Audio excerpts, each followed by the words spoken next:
आज मैं आपको बोलना चाहता हूं कि किसान का बेटा इस देश का प्रधानमंत्री क्यों नहीं बन सकता।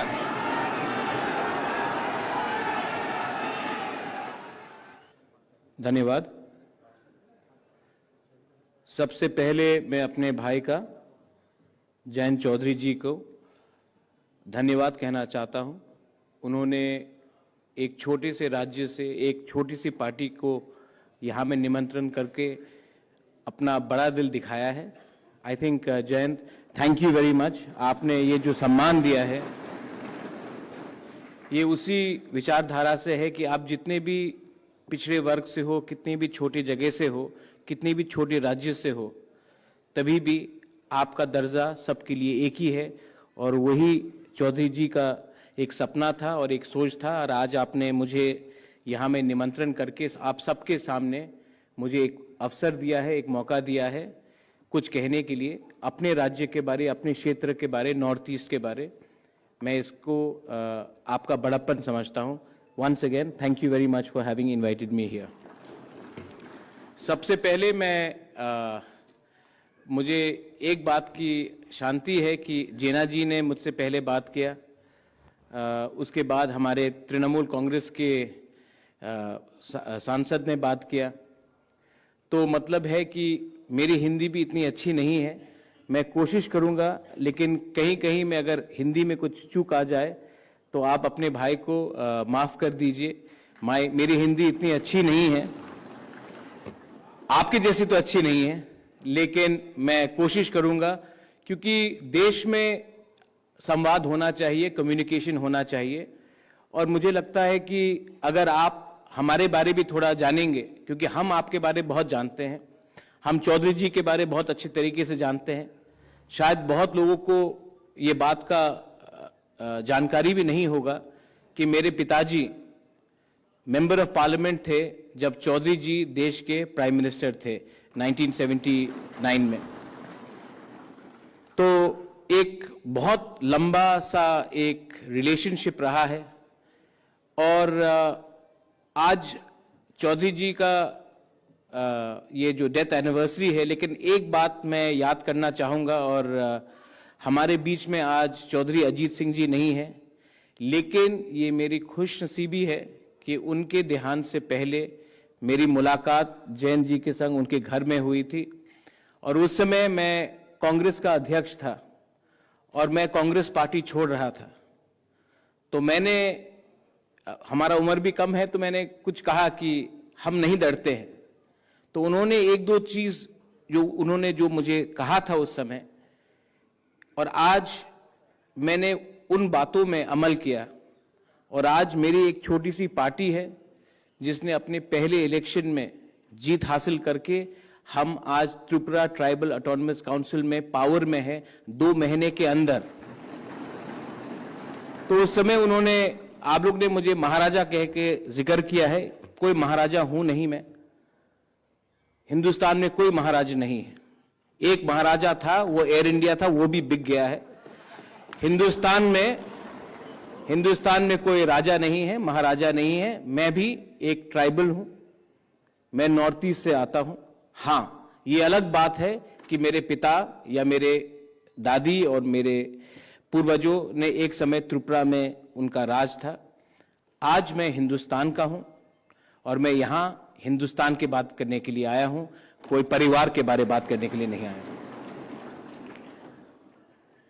तो ये नॉर्थ ईस्ट में शायद आप लोग, बहुत लोग को शायद मालूम नहीं होगा कि नॉर्थ ईस्ट एक ऐसा क्षेत्र है जहां में हमारा पड़ोसी बांग्लादेश है, म्यांमार है, चाइना है, भूटान है, और बहुत लोग बोलते हैं तिब्बत है जो चाइना है। और हमारा जो कनेक्शन है देश के साथ, वो एक बहुत छोटे से रास्ते से जाता है, उनको अंग्रेजी में कहते हैं चिकन स्नेक। लेकिन अगर आप देखेंगे कि नॉर्थ ईस्ट के बारे, हमारे आम भारतीयों के बारे क्या जानकारी है। बहुत बार जब मैं दिल्ली आता हूं तो सब मेरे नॉर्थ ईस्ट के लोगों को कभी कहते हैं कि आप नेपाल से हो, कोई कहते हैं कि आप चाइना से हो, आप कोरिया से हो, और ये जो दूरी है ये क्यों है? क्योंकि एक प्रोग्राम है, एक सोच है कि एक भारतीय को दूसरे भारतीयों से दूर रखा जाए। अंग्रेज ने डिवाइड एंड रूल पॉलिसी किया था, और आज हिंदुस्तान में भी एक सोच है कि एक हिंदुस्तानी को दूसरे हिंदुस्तानी से अलग रखा जाए, कहीं में धर्म के नाम में, कहीं में जाति के नाम में, कहीं में कल्चर के नाम में। उनका खाना अलग है, इनका खाना अलग है।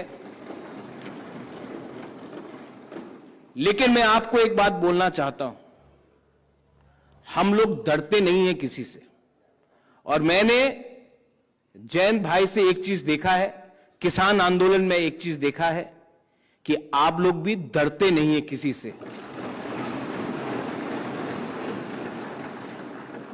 जो भी शासन, अभी मुझसे पहले शरद यादव जी ने एक बात कहा था कि सिचुएशन इस देश में ऐसा आ चुका है कि इमरजेंसी से खराब है। ये जो परिस्थिति है क्यों है? ये भय से ये परिस्थिति बनता है। अगर हिंदुस्तान में, अगर भारत में हमें डेमोक्रेसी ट्रू फॉर्म में चाहिए, तो आपको, आपकी संख्या जितनी भी कम हो कुछ फर्क नहीं पड़ता है, आपको एक रहना पड़ेगा। आपको निडर होकर न्याय के लिए लड़ना पड़ेगा। बहुत लोग कहते हैं कि आपकी संख्या तो बहुत कम है, आप तो नॉर्थ ईस्ट से है, आपकी संख्या बहुत कम है। लेकिन संख्या सोच से बड़ी नहीं होती है। यहां में अगर एक नॉर्थ ईस्ट का एक छोटा सा लीडर यहां आकर चौधरी चरण सिंह के बारे बात कर रहा है, तो मतलब है कि चौधरी चरण सिंह का सोच आज भी नॉर्थ ईस्ट में जिंदा है। मैं यहां में, हमारे संग मनोज झा जी हैं। हम पिछले हफ्ते लंदन गए थे, पार्लियामेंट में हमारी बात हुई। ऑक्सफोर्ड, कैम्ब्रिज यूनिवर्सिटी में, ब्रिज इंडिया में आइडियाज ऑफ इंडिया के बारे में बात हुई। यह बात मैंने मनोज झा जी से बात नहीं की थी, मैं अभी बोल रहा हूं। मैं आपको एक उदाहरण देना चाहता हूं कि नॉर्थ ईस्ट के बारे क्या सोचा जाता है। मैं पार्लियामेंट में, हमारा एक भाषण था, जाने से पहले वहां में ब्रिटिश के एमपीज थे, हिंदुस्तान के बहुत एमपीज थे, डिग्नेटरीज थे। मैं अपना बात रखने जाने वाला था, तो एक हाई कमीशन का एक ऑफिशियल आकर मुझे कहता है, प्रद्योत, हिंदुस्तान के खिलाफ कुछ मत कहना। तो मैंने कहा, भाई साहब क्यों? आप इतने लोग हैं यहां में, इस कमरे में, आपने मेरे पास आकर ही क्यों कहा कि हिंदुस्तान के खिलाफ कुछ मत कहो? तो वो चुप रहा। तो मैंने उनको बोला, आप जानते हैं कि मेरे दादी ने ही इंस्ट्रूमेंट ऑफ एक्सेशन में साइन कर कर हम हिंदुस्तान का एक अंग बने। आप मुझे ही क्यों टारगेट कर रहे हो? इस कमरे में तो बहुत लोग हैं। ये सोच है कि नॉर्थ ईस्ट का एक जनजाति ये सिर्फ वायलेंस से अपना बात रख सकता है, वो देश को मानता नहीं है। ये एक सोच है कि नॉर्थ ईस्ट का एक अनुसूचित जनजाति वायलेंस से ही अपना बात रखता है और देशद्रोही है। इस सोच को तोड़ने के लिए हमने बहुत संघर्ष किया है, और आज मैं यहां में आपको बोल सकता हूं कि हमारे ही राज्य से बहुत बड़े लीडर्स हैं जिन्होंने कहा था, अरे जाट का तो कोई सोच नहीं है, वो तो उनका दिमाग नहीं है, हमारे पास दिमाग है। ये सोच आज भी जिंदा है, और इस सोच को तोड़ने के लिए, एक जंगल में बैठा हुआ जनजाति भी आपके साथ तैयार है। आप संघर्ष करो। आज हमारा भाषा खतरे में है। मैं हिंदी नहीं बोल सकता हूं, मेरी हिंदी इतनी अच्छी नहीं है।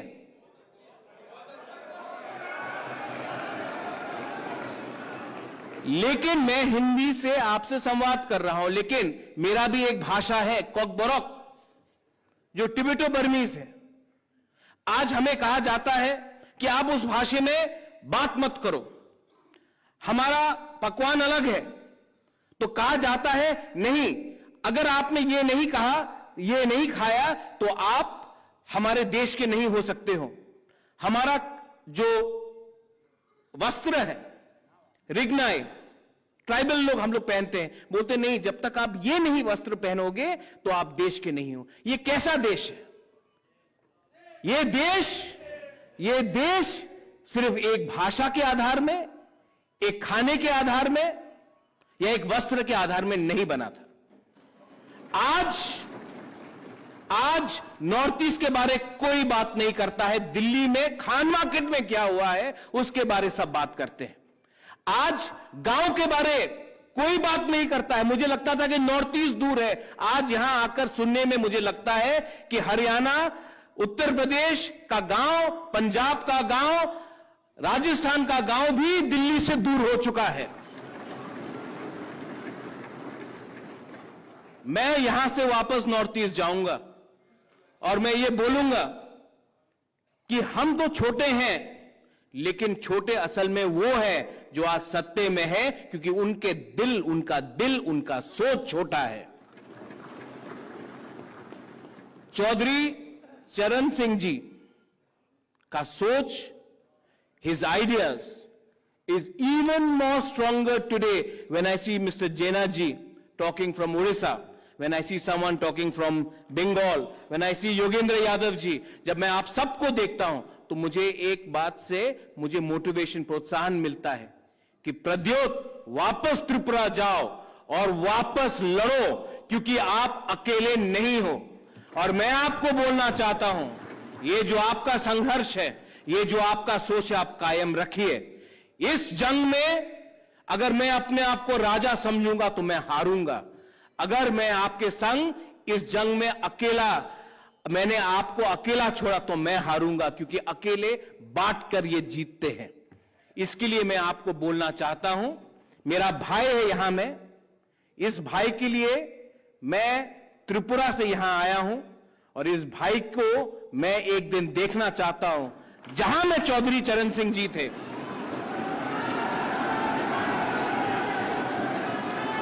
आज मैं आपको बोलना चाहता हूं कि किसान का बेटा इस देश का प्रधानमंत्री क्यों नहीं बन सकता?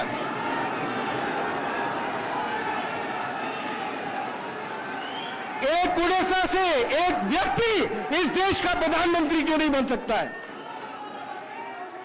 ये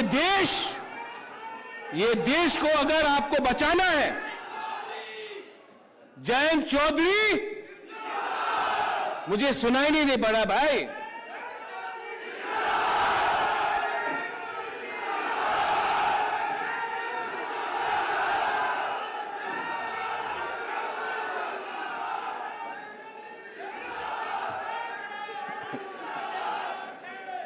अब जयंत भाई, मैं जाट बन चुका हूं।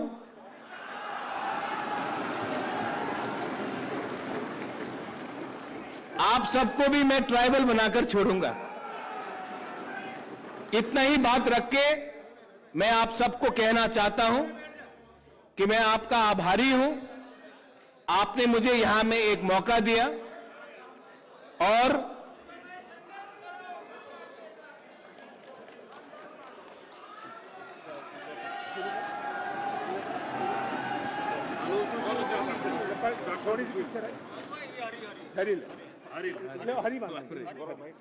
पकड़िए से पकड़। वेरी वेल सेट सर, बहुत ही बढ़िया जी, बहुत बढ़िया, गजब, सारी महफिल गजब, बहुत बढ़िया।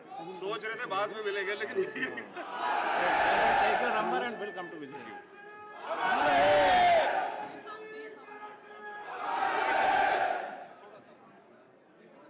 हाँ चल चल, बस, बहुत बढ़िया, बहुत बढ़िया। Very well said sir, and will come to see you. Thank you. परिवार आपके साथ, आपसे मिलते हैं जी बात।